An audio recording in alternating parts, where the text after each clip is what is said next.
इस संविधान की रक्षा करने का है। हर कांग्रेस पार्टी के कार्यकर्ता का काम इस संविधान की रक्षा करने का है।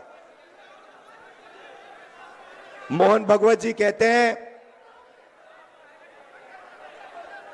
कि जब ये कॉन्स्टिट्यूशन बना था तब मोहन भगवत खुलकर कह रहे हैं कि मैं संविधान को एक्सेप्ट नहीं करता हूं और मैं संविधान के खिलाफ हूं, क्योंकि अगर वो आजादी को मानने के लिए तैयार नहीं है तो इसका मतलब है कि वो संविधान को नहीं मानते हैं। और कोने कोने में बीजेपी आरएसएस के लोग संविधान को खत्म करने में लगे हैं, हिंदुस्तान की गरीब जनता को कुचलने में लगे हुए हैं। देश का पूरा धन 20-25 अरबपतियों के हाथ जा रहा है। बिहार को देश की लेबर फैक्ट्री बना दी है।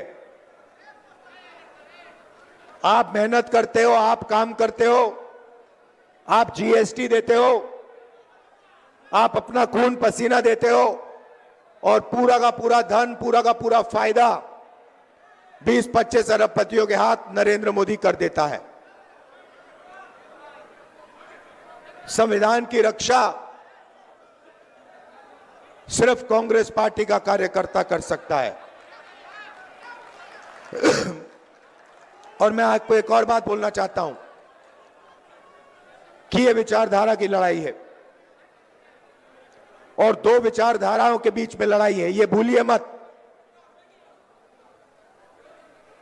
एक संविधान की कांग्रेस पार्टी की विचारधारा, नफरत के बाजार में मोहब्बत की दुकान वाली विचारधारा, और दूसरी तरफ बीजेपी और आरएसएस की। और मैं आपको कह सकता हूं कि बीजेपी का मुकाबला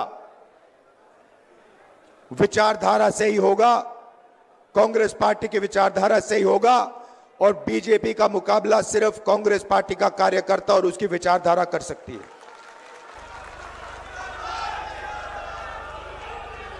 मैंने अपने भाषण में महाराष्ट्र के बारे में बोला। इलेक्शन कमीशन से हम आंकड़े चाहते हैं। महाराष्ट्र में लोकसभा में और विधानसभा में 1 करोड़ वोटर का फर्क है।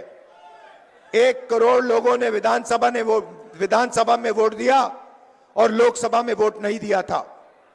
हम जानना चाहते हैं कि इलेक्शन कमीशन से जानना चाहते हैं कौन लोग हैं, और हमने इलेक्शन कमीशन से कहा है कि आप हमें लोकसभा की महाराष्ट्र की वोटर लिस्ट दीजिए और विधानसभा की वोटर लिस्ट दीजिए, और इलेक्शन कमीशन हमें वोटर लिस्ट देने को तैयार नहीं है।